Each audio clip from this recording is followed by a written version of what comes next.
Hello there guys, this is Mangaka here. Today we're going to do a very quick breakdown of patch 5.12. I missed out on 5.11 due to some circumstances at the time where I wouldn't really get it out just in time. Shout out to Cloud9 for the t-shirt. Not liking how you guys are doing so well in the LCS, but best wishes to all y'all. So let me move my webcam image and we'll go ahead and get into this patch. It's fairly light, but I feel like there's a couple of, while there are a few changes, there's some big changes in it. So let's go ahead and look. We got some visual updates here to Braum, Corki, Galio, Nautilus, so their spells should look a little prettier. Some of the projectile skill shots are being recoded to work a little differently, so it says their target is to reduce incidences where a skill shot goes through one or two things, focusing more on hitting the hitbox rather than the center of the model. So hopefully skill shots should be connecting a little more is what it sounds like. Bit of a recoding issue. I can see there being maybe an issue with this going live, but hopefully this should be okay. Recall changes, they're normalizing the recall time, so you have 0.1 seconds right before a recall finishes before you can take damage and it gets canceled, so they're normalizing that. As well as a cool thing is if your recall gets canceled from you taking damage, then you're auto-close out of the shop, so feel free to open up the shop to your heart's content, although it should be a good idea to still watch until you safely recall so then you can see what's coming and prepare for it ahead of time rather than before you start taking damage. Bit of an Ashe nerf here, so we've seen some of her in competitive play. I haven't actually looked at her numbers, but she just got a pentakill with Doublelift playing her this last week. They're taking away her ability to stack multiple procs of focus with her volley or enchanted crystal arrow. Basically what was happening is that if you hit several opponents with your W or several opponents with the AoE of your ultimate, you could get several stacks in your passive and then immediately just launch into Q at the start of a fight. What this is doing is basically making it so that Ashe just can't insta-start with her Q. At the start of a fight, she has to build up her focus and then go into it. So this makes her less bursty and forces her to survive a bit more. She hasn't seen a whole lot of play within Korea. I'm not sure about China. I haven't looked at that particular region. So I think this will be enough to solidify maybe other regions not picking her up, perhaps hurting her overall effectiveness in team fights. I still think she'll be okay, but she is still a niche pick for strategic purposes. Braum is getting a bit of some love, guys. Hey! Who doesn't love the Braum? I know, it's a probably fairly bad impression / accent, but we'll just let that forever haunt my history.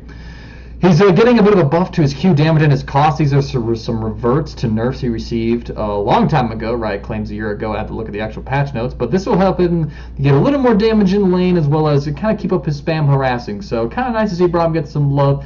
Probably not enough to see him played more, but people who play him in solo queue, they'll have a little fun with him. He does see some competitive play, but again, he's a situational pick. This just helps him out a little overall. Alright, so getting on to some of the meat of the patch, we're getting nerfs to probably the two most problematic children, which would be Ekko and Ryze. Ekko's being touched quite a bit. These are pretty much straight up nerfs. So there is a bit of a balancing thing going on. They're adding a mana cost to his ultimate, so now it's just not, oh, if it's up, I can use it at any point. You actually have to have mana for it. This can prevents him from being just total spam with other spells and giving him a free escape, which is a pretty big nerf. But to compensate for that, right, is giving him another 10 mana per level. So he will eventually kind of negate the cost of it from where it was before. It still will cost him the mana, but he's not going to suddenly become mana starved. His basic attack speed is down by quite a bit. This is fairly substantial for him because he does rely on using his auto attacks to get some of his damage out.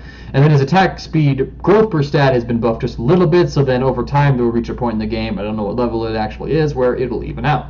His passive damage is nerfed quite severely as far as the base goes, losing 5 damage at base, and then it scales 2 less per level, so he loses like 17 damage or something like that. Somebody messaging me, I don't know who, and I'm going to get back to that later. Y'all don't need to see my Facebook.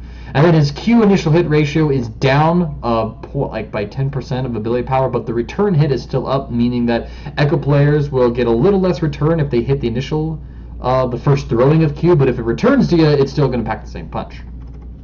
Elise. Now, I know we all hated her when she was super popular, when she was dominating the meta, one of the top 4 junglers, always spammed, and I'm waiting for people to see that way about the current jungle meta, at least until maybe Rune Glaive changes a few things with that, Jesus Christ. Elise might be making a comeback here, but maybe in a way people won't suspect, at least from a theory crafting standpoint. I see the validity in it. It will take some testing. So her W is losing the healing on it. What, that's a nerf. What are you talking about? That's going to make a trash tier. She's already trash. Okay, hold on. She's gaining a heal on her ultimate, though. So what this means is that you're not going to be able to maximize your W and get any increased heal there. Okay, so her early sustain is a little less. I actually haven't looked at the values of it either. However, her ultimate now will give her that heal passive all the time. So while we're trading bursts of heal with a W active and the ability to level it earlier, we are getting this constant healing effect in her spider form, which scales with her ultimate and a little bit of ability power, which is nice. E is also a very interesting change. Once you come down from it, for the next 5 seconds, the damage and healing from your spider form attacks are increased by a percentage, doubling at maximum rank of your E for 5 seconds upon landing. Couple that with the increased stun duration on your E, and with an E max second, Elise's damage is going to become huge. And in fact, we can probably see her be coming up with an AP Bruiser-like build. I will also combine this change with the Rune Glaive coming up, and we'll return to this later. Galio is getting a pretty cool buff. The base damage on his ultimate is actually going down at the very first thing. Call it a buff, and then it's a nerf. Okay. And the damage increase, though, is now 10% per hit. So while Galio is less rewarded for just getting the ultimate down, he is rewarded for getting more people with it, and the damage ceiling is going to be higher. The maximum damage cap has also been doubled. So again, this is quite a bit of an actual buff, but you have it rewards good Galio ultimates rather than just giving him free power. The maximum damage output we see here, so it goes up from 618 to 720 with a 1 ability power ratio. So that's quite a substantial buff as long as you can, hit those metrics. As far as Galio goes, Galio players should be happy. Maybe we'll see him in some competitive play. I mean, I think he'd fit pretty okay in the team fighting meta against some team compositions, given how much people group around Dragon and Baron. Gragas nerfs guys, since he's basically the best jungler at this point, and Riot is now kind of just repeating history and nerfing all the best junglers, and then introducing a new item to maybe make a new OP class of junglers that overshadows the old class of junglers. Why can't we just have all these junglers good at the same time? Holy shit. Anyways, criticisms of the balanced team. What does my opinion matter? I am a plebeian. His base healing regen is going down by 3, which that's quite a bit, and then his health regeneration and growth percent is also down. This means he's just going to have less sustain in the jungle. He will have the heal on his W, but now he's not going to be quite so healthy. This is definitely going to nerf his early aggression because Riot is basically... Okay, that's not even politically correct to say that joke. They're basically racist to early aggression is what Riot is from the jungle, because I don't know why. And then his Q, the slow duration is also nerfed, so he's losing some utility from it. That also decreasing his ganking power by 0.7 seconds. However, the slow duration is increased up to 150% as the cast ferments. So this basically means that instant Qs aren't going to be such a great thing, and it's going to be more of a zoning tool.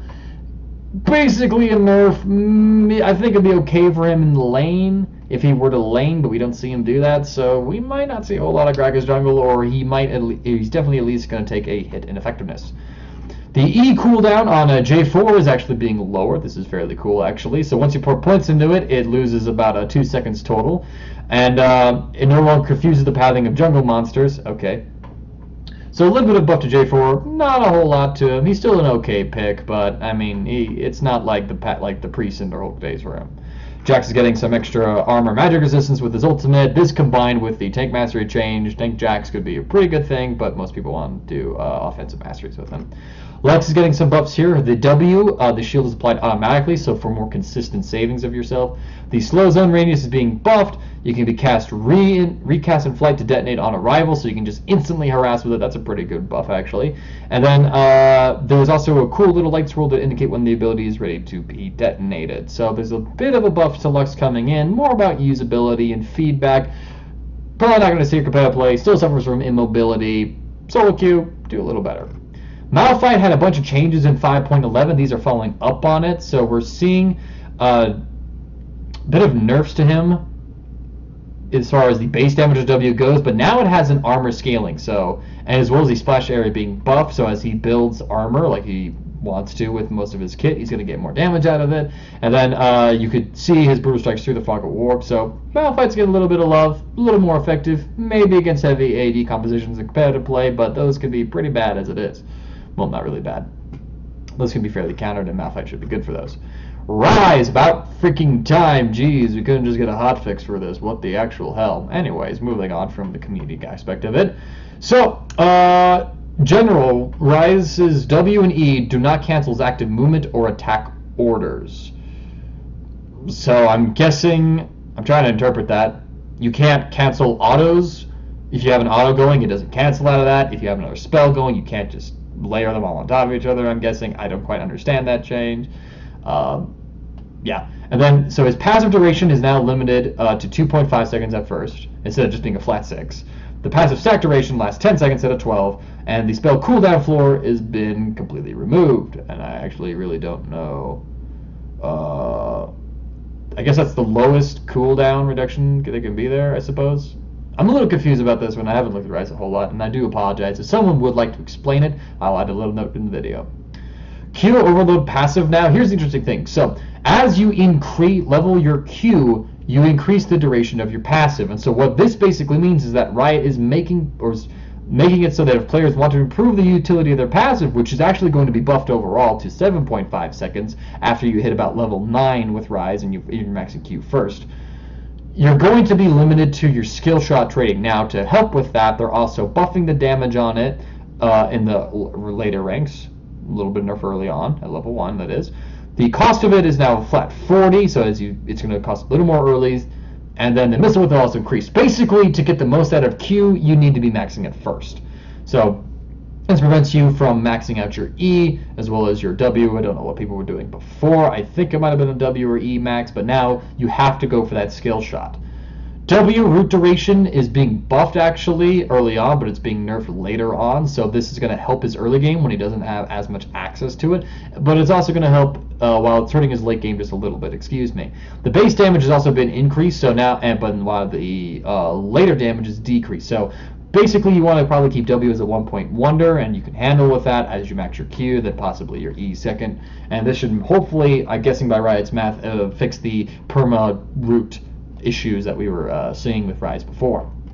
Trundle, his R steals more health. Pretty cool. Maybe we'll see him if a tank meta comes around, which maybe could happen. Reasons? I'll explain. Tryndamere has a little bit of quality of life change. Zilean has a bug fix. Nivea has a cool new splash off. Rune Glaive, okay. So this is going to help the on-hit AP junglers who just love to cast spells, sustain them through it. I think it would be a great pickup on Phoenix Udyr. I think it would be a good pickup on Ekko. We're seeing him being bladed in the jungle, although I don't know how that will be affected with his current nerfs. Trying to think, maybe Twisted Fate jungle. There will still be the issue of some of these junglers maybe being a little more gold requiring, so running in the lower econ jungle can be difficult, but possibly Nidalee could also benefit from this with the sustain. But in fact, she's one of my top 2 jungler picks. The other jungler pick that I really recommend with this item is Elise. Reason being, this gives 40 ability power, 10% cooldown reduction, 200 mana, and then the next basic attack will deal 75% base of your attack damage and 0.3 of your ability power, and a on-hit area effect around the target, and restore 8% of your missing mana. This gives you incredible mana sustain. So AP junglers won't be quite so reliant on blue buff to sustain through them, so they won't be as hurt with leashing once they pick up this item, which will be nice. And furthermore, if they have some form of sustain in their kit, they could basically almost farm forever. Nidalee, for example, would be able to do really well. Elise, for example, as well. She has sustain with her ultimate now, always on attack with spider form, and with the spells being weaved through, she can just restore mana. So she will always be in good position and could possibly gank non-stop until she needs it back and pick up items. Can we talk about Elise top lane with Smite? I feel like that could be a thing. Because think about it. You repel on in, you get the double damage from it, you weave in the spells, you build this item, okay, Rune Glaive, and so then you're restoring mana, you're getting spells, and then you have this constant cycle of lane pressure. I think it could be new OP as if the numbers are there to support and if people figure that out. So here's maybe thinking that we get to see Elise return in a very broken fashion, and Riot's like, now, because of the base skill line of a kit, she could be OP, and then they make her OP again. Good job, good day. Anyways, not saying it will happen, but I'd be interested to see if Elise top with the Smite Megas item does become a thing. So there's that for you guys. Either way, I do think with these changes to Elise, just the kit changes, she'll be more of an AP bruiser, which will be really good for her because she's always kind of been a subpar tank and fallen off of damage. And this item will help her jungling, or it could make her quite a duelist in top lane. So we'll have to kind of see about that one. All right. Enchantment Cinder Hulk. So the only change to this one is that if you're not deliberately attacking something or being attacked, you don't damage things. Okay. So, bit of a buff to it. Big rework of the defensive masteries. Okay, so how this is going to work. So, Repression is now tier 5. It used to be where Runic Blessing, the stupid shield that's been in the game for too long, finally removed. God bless. It's going to be up there now, and it's going to give 2% damage reduction to CC targets. Okay, I think basically we can safely ignore the point. Runic Blessing, goodbye, GG. Tenacious is now a tier 3, so it's available earlier on. And the tenacity on it is down by 10%, so a bit of a nerf to it, but it's available earlier on. Furthermore, there's buff to Legendary Guardian, which is now the final tier. It costs 1 point, and you get the 3-point buff out of it. So, gains 3 armor and 3 magic resistance per nearby enemy champion. It's the same to the armor, but it's actually a buff to the magic resist, because before you can only go as high as 2 magic resist per enemy. So, bit of a buff to magic damage defenses, as it were. And as the final tier item, it's a pretty good 1-point pickup. Enchanted Armor is now a tier 5 tier. You know what this means, guys? No more noob ADCs putting 2 points in that. Hey guys, we're going to get 5% armor. You know you're going to build like maybe 10 points. That's not even like 0.5, but I'm going to get 5% extra armor. Dude, just take the healing passive, you piece of shit idiot.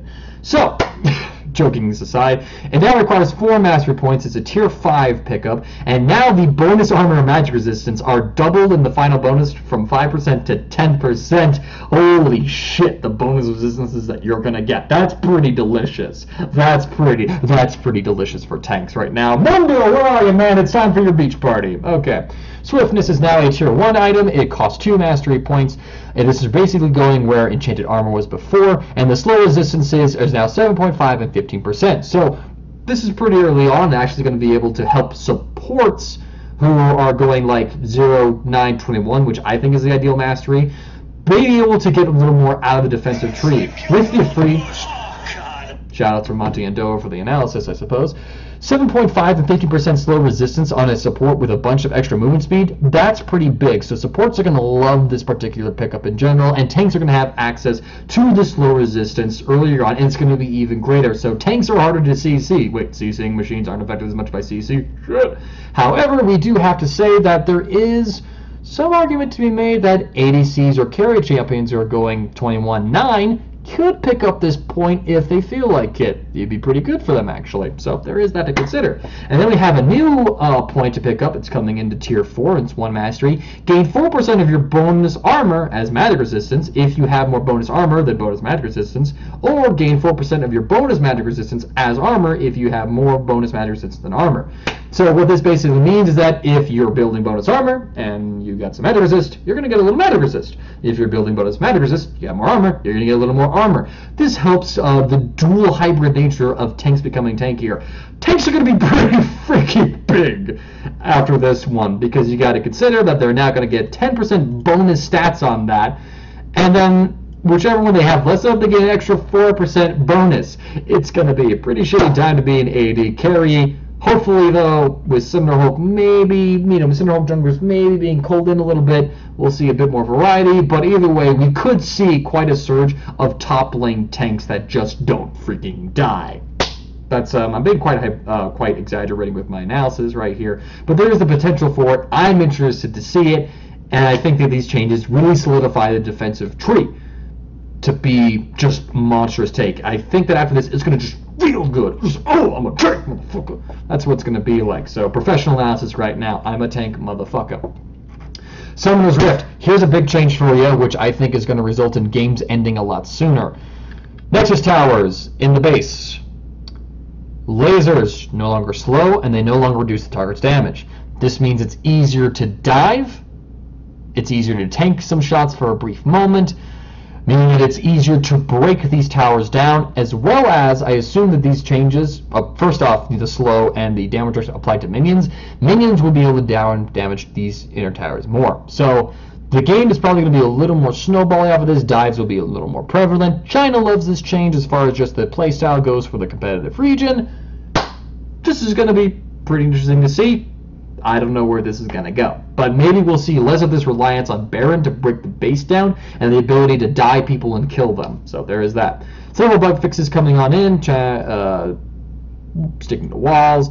Lose the ability to see their own chat if the queue is canceled. Vel'Koz's W. Diana passive wasn't fixing wasn't doing the damage. Turns also Diana with Rune Glaive. That'll be a really cool one. Ardent Sensor passive now applies to champion clothes. Baron Nashor can no longer kill the Rift Scuttler. He could kill the Rift Scuttler? Wait, what happens if Baron kills the Rift Scuttler? Is it Baron Scuttler? Holy shit. Moving on. Malphite jinxes phonograph, once again plays music during her dance animation. Wait, that went away? You bastards, how could you? Luna's all attack particle has been removed from various champions who do not worship the sun. It's Diana. It doesn't apply to Diana. That's kind of funny. Upcoming skins, pool party rewards, guys. Chrome packs coming out. This is a pretty exciting patch to see. Basically, see Elise return to play, maybe as a broken Smite top lane champion, maybe as a pretty good AP jungler coming on in. See Ryze hopefully being nerfed a little bit, at least I hope so. Maybe, maybe not. We'll see if these changes do anything, but I trust Riot's balancing decisions. If they say, hey, we're going to fix this, maybe Ekko will be toned back and will begin to seem solidify in terms of where he goes as far as positions are. And other really cool things. And tanks. Expect the tanks. Expect the tanks. So this is Mangaka, guys. Thank you for watching 5.12 patch breakdown. Signing out.